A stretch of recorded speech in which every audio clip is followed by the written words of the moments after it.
Hi guys, welcome back to more Stokelona on the Force Nines YouTube channel, continuing the Stoke City save in the beta still on FM 2016. This will go into the full game as well. And today, first live com of the save, first league game is at home against Crystal Palace. I've played pre-season, I've made a couple of signings and a few players have left the club. So I'll go through all of those and we'll go through our pre-season games. It'll just be the one game today. And I'm going to see if I can try like a different style of doing the game.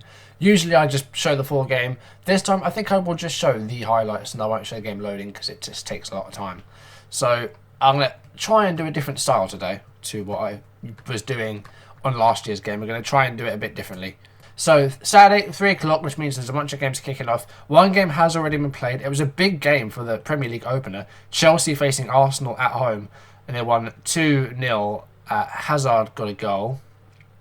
And who got the other one? Fabregas got a goal. So two players that haven't really turned up at all for Chelsea in real life, getting the 2 goals to defeat Arsenal. And they beat him again. So they faced Arsenal twice in the week. They beat them 3-0 in the Community Shield. Oscar getting a goal and Diego Costa also getting a goal either side at half-time. So Chelsea starting off with a win there. So our game, as I said, we're hosting Crystal Palace. You'd expect to win against Palace and Alipaju, but pre-season has been a bit, well, it hasn't been great, to be honest. We only won one game, and that was at Altrincham, who are in the Conference National. So we'll go through our pre-season fixtures in a short while, but let's have a look at transfers. So Neil Beaton, the Chelsea midfielder, we had an offer accepted for him in a contract, but we've withdrawn it because he failed a work permit and we didn't win the appeal because apparently Israel is not a high-profile nation, so the work permit was rejected.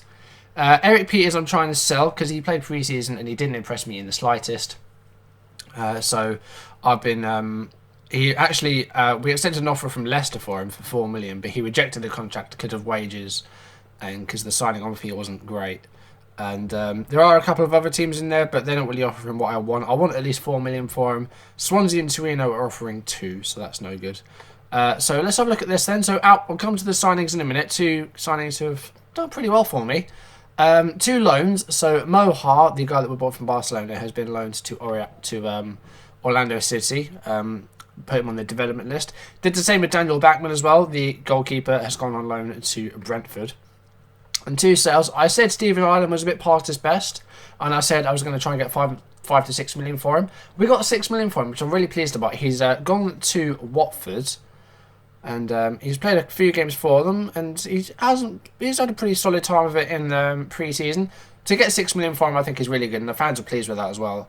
And the other player we sold was Peter Odemwingie. He's gone to Real Sociedad for 1 million, so I think that's another good fee for a 34-year-old player as well.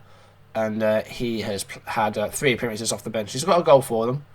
But, we've got a bit of money in. So we got in 7 million and we've pretty much spent that on 2 players.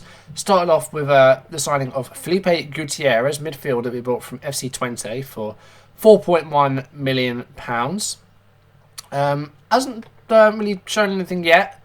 But he's a very versatile player. He can play anywhere up the midfield. So he can play anywhere up the spine, really. Mainly as a defensive midfielder, but we have been playing him in that in the central role as an advanced playmaker. But he can drop back if we want him to as well. Main attributes: you've got the first touch at 13, his passing at 14, good technique at 17. And then looking at the stuff like his balance isn't great. That's the only issue I have. And I tried to get him trained for it to sort of improve it, but he said it wasn't really amounting to anything. And the second signing we made, I'm very happy with this. We intended to have this guy as a left back. We've been playing him as a left midfielder in I think it was 2 games we played him in, and he's going to start on the left midfield today in a formation which I didn't intend on using, but it is the formation we're going to go with. Brian Oviedo, the Costa Rican left back, brought him from Everton. Only paid 2.5 million for him, which I think is very good. He hasn't played a lot for Everton because he was. Got a history with injuries, as you can see. He spent 8 months out with a broken leg, which I can't remember. It was pretty horrible. And then he had a knee injury last year. And then he's had a hamstring injury as well. So he hasn't played a great deal for Everton. I'm hoping that we can look after him. But for 2.5 million, I think we've got a pretty good left back here. As I said, Eric Peters didn't really cut the mustard for me. So went out and we got Brian Oviedo, and I'm very happy with my purchase. And he had a very good game actually against. It was against Altrincham, I think, where he had a really good performance, and he got an assist and he got a goal as well. So I'm really happy with that. Other players that we want to get, I think I want another centre back because, as I said, Shawcross is out for quite a while, and at the moment the ones we have are not the best really. So if we go to squad depth by position, so goalkeepers were fine. So looking at the centre backs, we've got Vorskine, we've got Wilson, Cameron's injured, Muniz is more of a left back really. Other than that, we don't really have anyone else. So I think another centre back is definitely a thing we need. We've got Oviedo, Wilson, and Muniz can all play on the left, and then they can play in the middle as well. Some of them. On the right, we've got Glenn Johnson. We've got Bardsley, who I think we'll try and sell maybe. But yeah, I don't know what to do about right back. I'm not sure because Cameron will be back. How long was Cameron out for still? 5 weeks and 2 months. So I might loan a right back or something. I'm not quite sure. Defensive midfield, we've got Gutierrez there. He can play in that role. And we've got Glenn Wheeler who can somewhat play there, but he's more of a central midfielder. So I think we could try and get a defensive midfielder maybe. That's why we tried to get Near Beat on, but it didn't really work out. Central midfield. So Gutierrez can play there as well. We've got Van Hinkel, we've got Whelan, Sidwell, Charlie Adam. Midfield centre. It was Zed and Shaqiri actually. I had to have a team meeting because Shaqiri said that we didn't have enough depth in central midfield. Look at all those players we have in central midfield. I don't really understand that, but yeah. So if they want more central midfielders, then I'm sure we can get them. I've got Oliver Shenson on the development list, so he's probably going to get loaned out in the near future. And then the wide options, the midfield right, we've got Shaqiri can play there, Diouf. We've got like 4 players here in Shaqiri, Diouf, Arnautovic, and Aflay that can play anywhere along this front three really. I say Diouf's more of a right-sided midfielder or can play in the middle or as a striker. Aflay is probably better on the left. Shaqiri is probably as good on either side. He can also play in the middle. So he's very versatile. Shaqiri can play anywhere along that front three. And then Waters also is pretty good on that right side of midfield. And he's been playing there as well. And then going up front, Waters can play there. We've got Huzelu, who has a pretty poor pre-season. Hopefully he can start scoring some goals in the season when it matters. Diouf and Crouch also. Bojan. Now Bojan came back from his injury. This is new. I don't think this was in last year, so I've never seen it before. Bojan came back from his injury, played him in a game, and he broke his wrist. And we substituted him. And then it said Bojan was out for 6 weeks with his broken wrist, but he could still play through that injury with protective covering, like a cast. I know Jamie Vardy's been playing with a cast because he broke his wrist, didn't he? And he's scoring for fun. He wanted to carry on playing because he didn't want it to upset his form. But as far as I know, that is new in this game, that people can play through injuries if they have like protective equipment. So say there was someone who had like a broken cheekbone, they could wear a mask or something like that. So that's new as far as I'm concerned. I don't know if it will actually affect fitness at all. We haven't played him a great deal, and I'll probably wait until he's back because he's only out for a couple of weeks. And we have players that can fit the bill just as well as Bojan can. So that's what's happening there. So here we go. So this is how we've been doing pre-season. As you can see, not great. We only won the one game, and that was against a conference side, which was Altrincham. Altrincham. I don't know how you say that. Is it Altrincham? I don't know. But let's go through this then. So 1-1 draw against Doncaster. We went 1-0 down. Chaplow scoring for them. And then 8 minutes from time, Arnautovic got the goal. So yeah, people playing pretty poor here. So Diouf didn't really do a great deal. Shaqiri has been underwhelming pre-season. And yeah, that wasn't a great performance. Then we went on our tour of America. We ended a couple of games out there. One against DC United. Another 1-1 draw. Here it is. And this time we went ahead. Arnautovic scoring again in the second game in a row. But DC United, the guys that got the equaliser, Connor Doyle scored it 4 minutes from time. Bit better. Shaqiri again didn't do a great deal. Defended well in this game, but unfortunately the goal came late on. Huzelu had a poor game, and then off the bench, Peters didn't do very well. Crouch didn't really have an effect. So that was that. And then we lost the next game. This was against the Columbus Crew, I think they called, something like that. Went behind in the 7th minute to Jack McInerney, and then we closed him down pretty well, actually. We had a look at the Pro Zone stuff, and, you know, I want to try and make use of that, because, you know, it's a new thing, so I want to try and make use of it. And we stopped him for quite a fair bit of the game. And then 3 minutes from time, we're going to equalise, and Mame Buram Diouf scored that. But then, 2nd minute of injury time, Columbus came back to 2-1. Ethan Finlay scored in the 2nd minute of injury time. Yeah, that was a game which I don't think we deserved to lose. Then we came back to England, and we were followed by New York City FC. Now, we were favourites for this match, which I found amazing because it was a team that had Andrea Pirlo, Frank Lampard and David Villa as like that front three. And we went ahead for an own goal. Andrew Jacobson scored the own goal. But New York City came back and they equalised 6 minutes afterwards. Mix Discarud scored. And then after the half-time, Angelino scored in the 50th minute. Bardsley had a terrible game here. We substituted him before the hour mark. Gutierrez didn't do very well. Our strikers didn't do very well. So, yeah, hasn't been the best of times. And then we did actually win a game, but as I said, against Altrincham, it was expected. And it took a while, actually. We didn't get our first goal until the 65th minute. The last 25 minutes, we just blitzed. And once the first one went in, that was it. The rest followed. Walters, Shaqiri, Oviedo and Crouch were the goals there. And some good goals in there as well. Oviedo had a fantastic performance, scoring one and setting up Shaqiri as well, I think it was. I'm very impressed with this performance. It was very good. Jack Butland had a fantastic game in goal. Johnson and Wilson put in a good shift at defence. Walters did well. He got on the score sheet. So, yeah, that's a bit of a confidence boost. So, I'm happy with that. So, these are the other games being played today. So, Chelsea beats Arsenal earlier on, as I said. Bournemouth hosts Sunderland. Liverpool hosts Norwich. Watford hosts Villa. West Brom hosts Swansea. And the late game is Spurs against Man United. Some tasty ties in there. Chelsea and Arsenal kicking off the season is interesting to say the least. The likely lineup by Palace is there. Looks like they're going to play a 4-1-4-1. Team selection. So, I've got 3 tactics that I'll be sort of not rotating, but we'll be looking at using. So the Stokelona tactic is this 4-2-3-1, which is the formation which I'll probably use more often than not.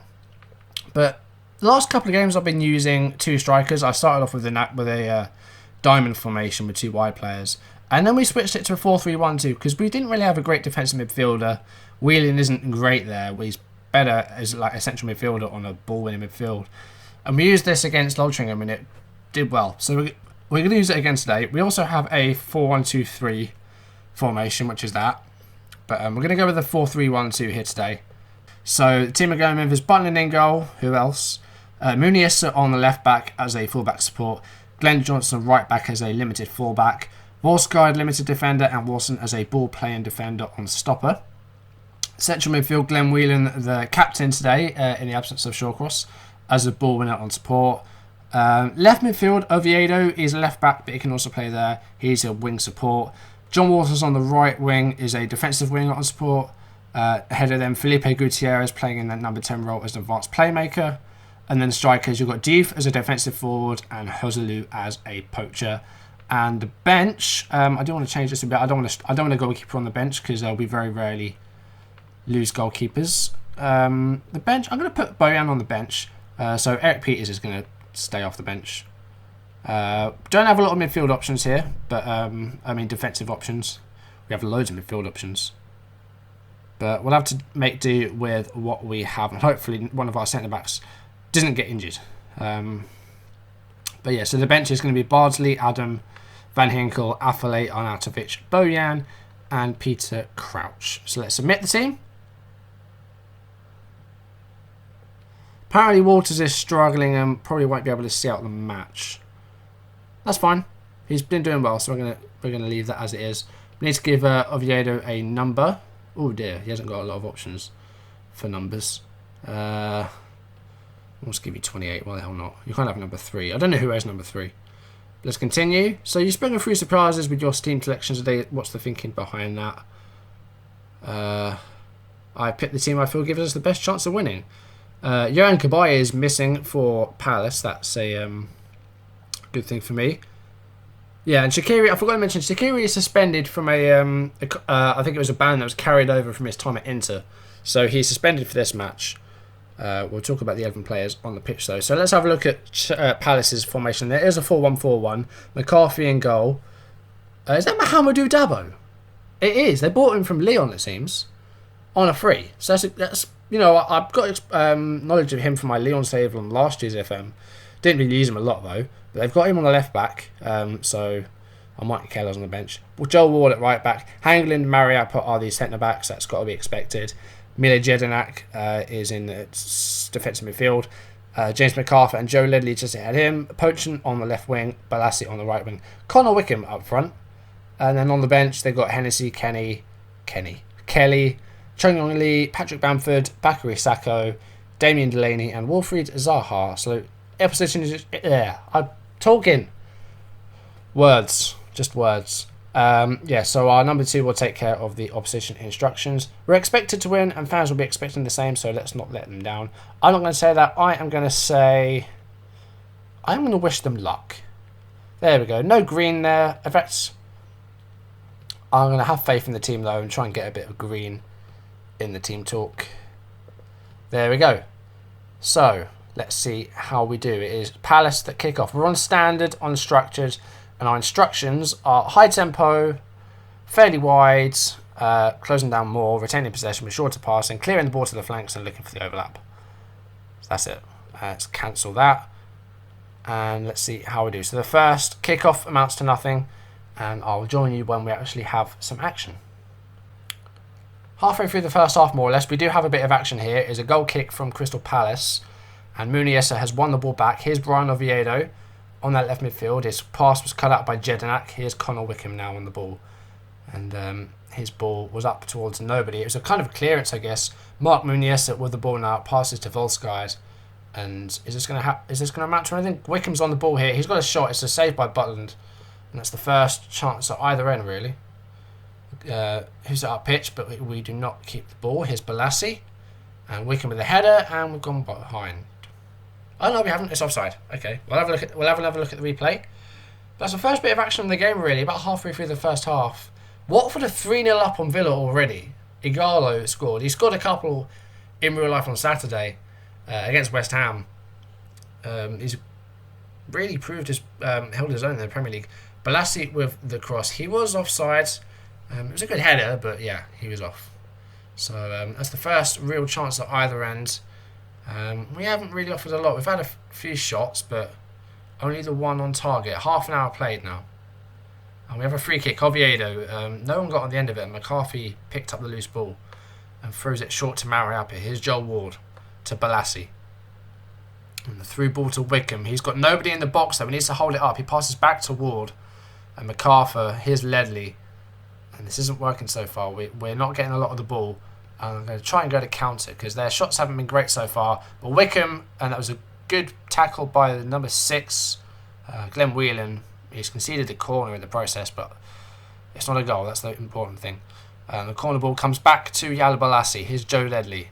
Joel Ward in space now. He's under pressure from the number 28. Here's Jedinak to MacArthur to Dub. There's a long highlight, and I don't know if anything's going to come from it. Glenn Johnson picks up the ball, and we've got a replay here. I've got not goal action. I've got like close chances and stuff on replays.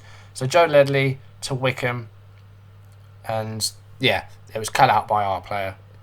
Wickham with a long throw there, Whelan on the end of it, and Oviedo now. Can he get on the end of it? He can. Gutierrez with the ball now. Here's Mame Diouf. Doesn't get on the end of it. He's been kind of disappointing as of late, and he's not really living up to his wages. He's earning the most of all of our players. John Walters now, the first time we've really seen him on the ball. And he's got a ball in the box. Diouf with a header. He hits the post. And the rebound hits the side netting. That is the closest we've come so far. Diouf to Whelan. And John Walters with his first rip. Making a run on the right. Not really known for his pace, Walters.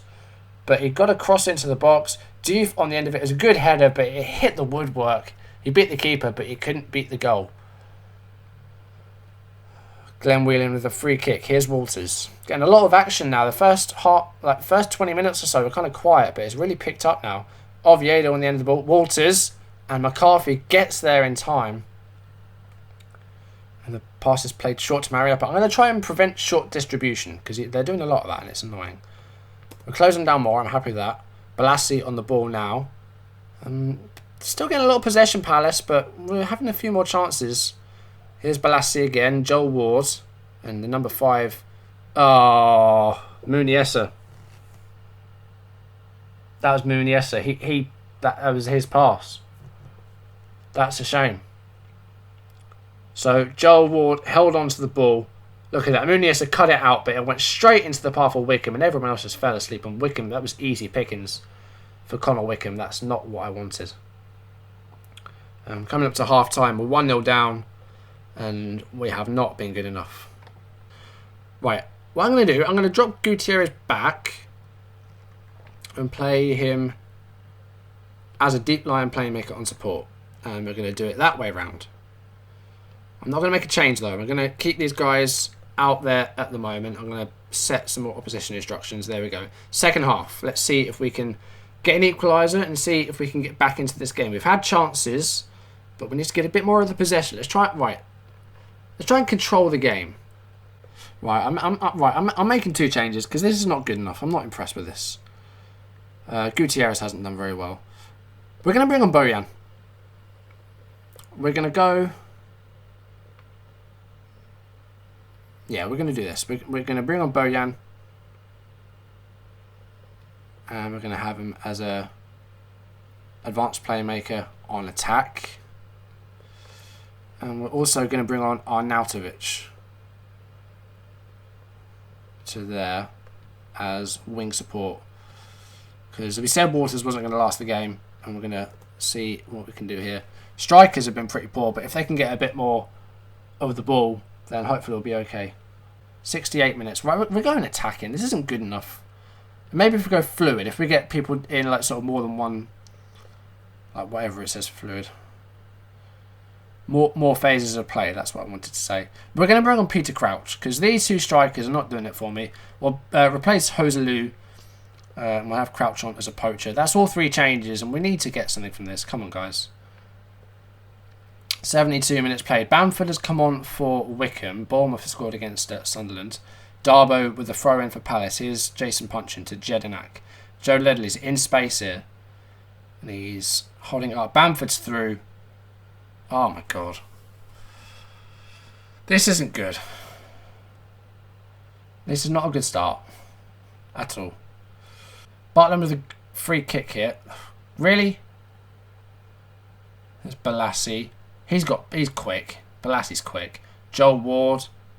MacArthur. Oh, Crouch on the ball now. Can we get a goal back here? We've got 13 minutes left.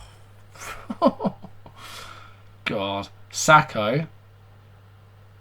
Well, that was a terrible shot. That was a shot. What? Are they going to do a replay for that? Are you serious? Watch this. That warranted the replay. That. Darbo with a throw-in. Come on, get it away. Thank you. No, they've won the ball back. Overload. Balassi. Oh, good save, Butland. Defence has let you down today. Butland's a good goalkeeper and he's been let down by a very poor Stoke defence. Sacco with a corner. It's headed away by Volsgaard. Can he counter? No, he can't. No, he can't is the answer there. 81 minutes played. This is not good enough, guys. Come on. Ledley on the ball now. We had a good spell at the end of the first half, and that's it. Bamford's through. And Butland again with a save. It's another corner, but Butland is keeping this respectable at the moment. It would be about 4 or 5-0 if it weren't for Butland. Ledley on the ball, but Joe Ledley conceded a free kick there, so we've got a free kick from that. But they've got a throw in now, Darbo, and it's headed out of play by Glenn Johnson. 89 minutes. I'd like at least a goal, but this isn't going very well at the moment. Joe Ledley on the ball, Jedinak to Bamford. It's 3-0. This is terrible. Terrible, terrible start. Okay. We've had more shots than them. It's just... It's no good. This isn't good enough. We're missing Shawcross. Much like Stoke were at the start of this season in real life. We are missing Ryan Shawcross. This hasn't been anything to do with the game. This has just been a really bad performance. That was a poor pass. Wilson on the end of it, but There's not a lot of time left. It's full time. It's Stoke 0, Crystal Palace 3. That is not the start that we wanted. Bamford with 2 goals off the bench. Wickham with a goal in the first half. So let's have a look at the analysis summary. Glenn Whelan made 6 mistakes. Okay. That is not good for a guy who's supposed to be the captain of this team in Shawcross's absence. 6 mistakes. Are you fucking kidding me? Butland had a good spelling goal. Muniesa didn't do bad at left back. Lots of running around the pitch. But yeah. We needed to cut down Jedinak. Balassi made his runs. Ledley made 6 mistakes as well, but he was man of the match. That makes sense. But yeah, that's not a good start. Not the start that we wanted. I haven't got a lot of time left on the camera, so I'm not going to do the press conference here. I will do that off screen. And we're going to end the video off here. So that is not the start that we wanted. 3-0 defeat at home to Crystal Palace is not the start that we wanted. And we've got some good games coming up, though. Leicester away, Swansea at home before a cup game, and then West Ham and Norwich. So I think the Norwich game might be something to do next, but hopefully that will be a nice routine win. I don't really want to go to Old Trafford because I know we're going to get spanked if that happens. We've got Man United, Spurs and Liverpool one after the other. That's not going to be fun. So I'm going to end the video off here, guys. Thank you for watching. If you enjoyed the video, I didn't. We lost 3-0. But if you enjoyed the video, please leave a like and leave any comments you want to make. And if you want to see my videos as and when they turn up on YouTube, hit that subscribe button. And I'll see you in the next video where we'll be around the Norwich game. We'll be around the mid-September mark. It'll be deadline day will have passed. It'll be the end of the window. So hopefully there'll be 1 or 2 new players in. And I'll have shifted some of these shit players that played badly today. Not what I wanted to see, really. Never mind. Thanks for watching, guys. And I'll see you in the next video. Goodbye.